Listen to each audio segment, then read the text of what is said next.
Hey guys, Majin Obama here, and I wanted to say good morning, and I wanted to wake you up with a playlist that I put together called Wake Up and Shmup. This was something that myself and a few of the people over in my stream kind of put together, and the whole idea is, I fighting games are kind of my main thing, I would say, but there's definitely other subgenres of games that have definitely kind of been with me or have had a major impact for me over the years.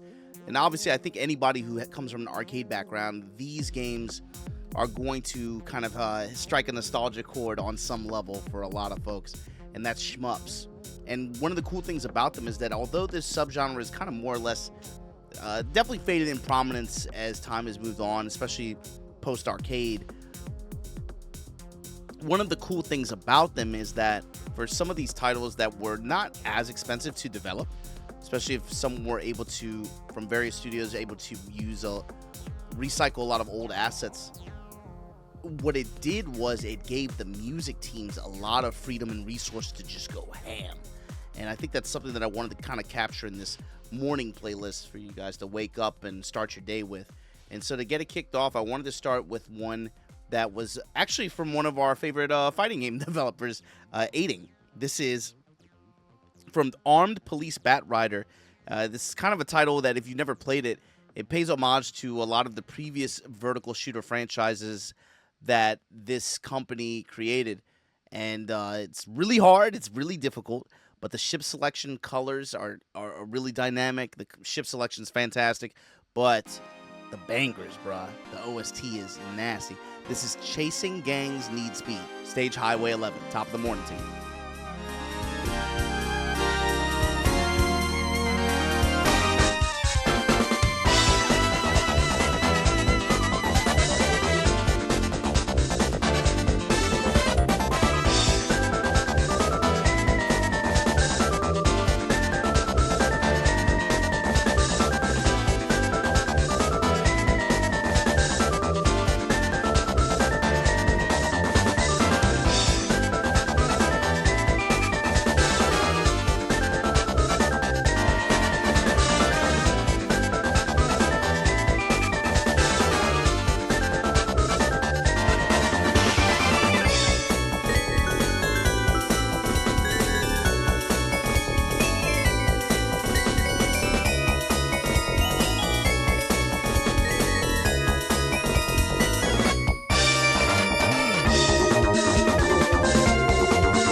All right, and that was Cotton, Fantastic Night Dreams, the 15th track on that OST. But coming up next, we got another Naomi classic, and it's coming from a creator that was known for Darius, and it lowered the difficulty a little bit for losses, but with route changes, it could create and influence a lot of endings, and also the difficulty. So sometimes you would see people die on purpose. That's a theme with a few of the titles that you're gonna come up today in the playlist, but this is a nasty one, man.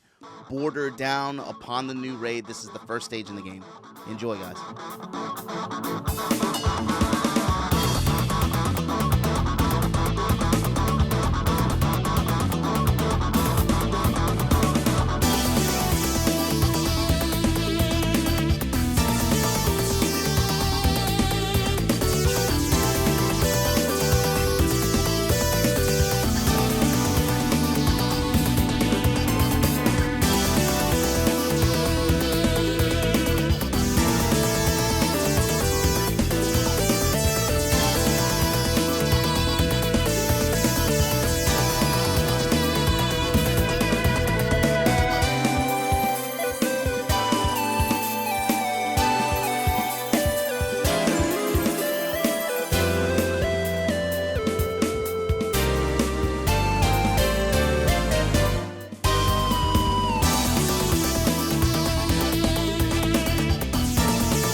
So something I can say for myself, right, is I have a particular nostalgia for the Saikyo titles, in particular Strikers.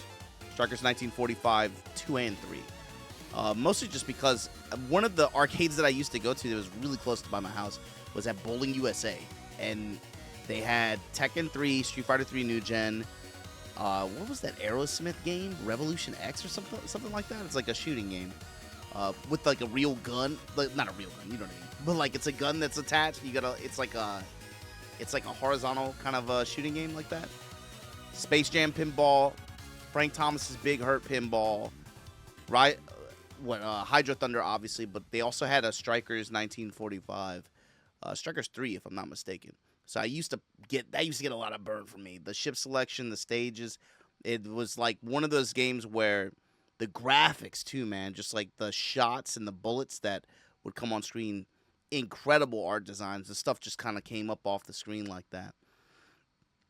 So those are titles that I have a particular nostalgia for, but this next one is one that if you're really in the shmups, you're gonna love, man. This is a title that I think like its reputation kind of precedes itself. You know what I mean?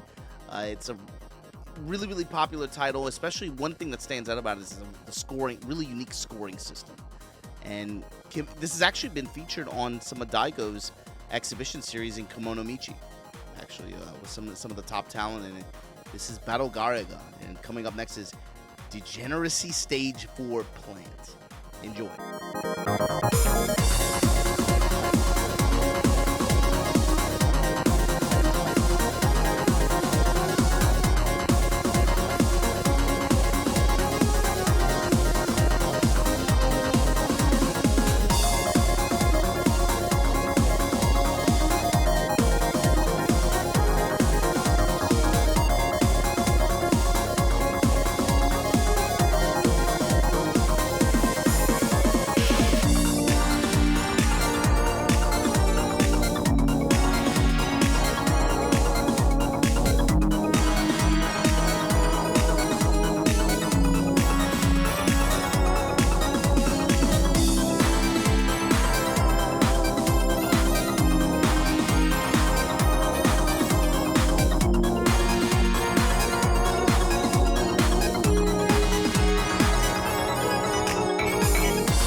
right. That was R-Type Delta soundtrack, Crazy Machine.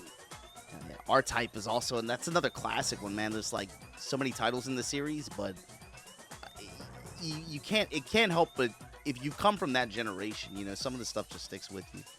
But coming up next is going to be, I think, a look to the future of what looks to kind of be the way for this genre, I think, to kind of push forward. And it's going to be through indie titles. This is not the only case like this, right? Where you kind of witness some game genres or subgenres that, once they've left the nursery of their original, you know, where they originally kind of achieved popularity, once that's out of the picture, and now it's this online era and the way things are now, these titles, without the arcade business model, have kind of suffered in some ways, I think. But you can see it through indie developers and indie creators, whereas a lot of the, you know, mainstream studios and mainstream publishers and developers wouldn't be willing to commit resources to developing a shmup in today's age. It's usually coming from smaller studios and smaller developers, right? Indie developers and indie groups are still those they still kind of have that spark of like passionate fans that are just have the ability to just create like that. So you're seeing a lot of development, I think, in for a lot of subgenres, but shmups especially. This is Jet Lancer. Enjoy.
right, and that was Ketsui's original soundtrack, Suburb, Armored Green. That's the second stage from that game.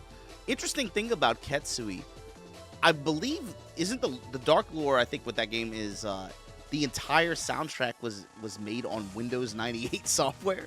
That's some real boomer shit. But that's the game, man. And coming up next is going to be a track from the Raystorm. And if you're not familiar, Raystorm is really interesting too because of this mechanic. They came out in the late 90s, but it has this interesting system for auto lock where, because the game exists on two planes, stuff that's stuck below you while you're shooting, you can kind of lock on and check them at the same time. It's pretty interesting. It's almost like the game occurs in two different planes like that. But this is going to be another track from the Raystorm BGM. This is Geometric City, Area 1. Enjoy.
right, that was Iridion 3D's Dogfight Above the Pacific Ocean. Game Boy Advance title. But that's the thing about that system too. For some reason, the soundtracks, just because of the technology that is used in the Game Boy Advance, really gave a lot of creators the ability to create more dynamic soundtracks on a handheld like that.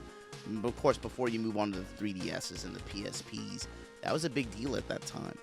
But that's going to bring us to a close. And, you know, by now you're getting into your afternoon. You're transitioning out of the early morning rise and shine into your afternoon, start getting your day started, right?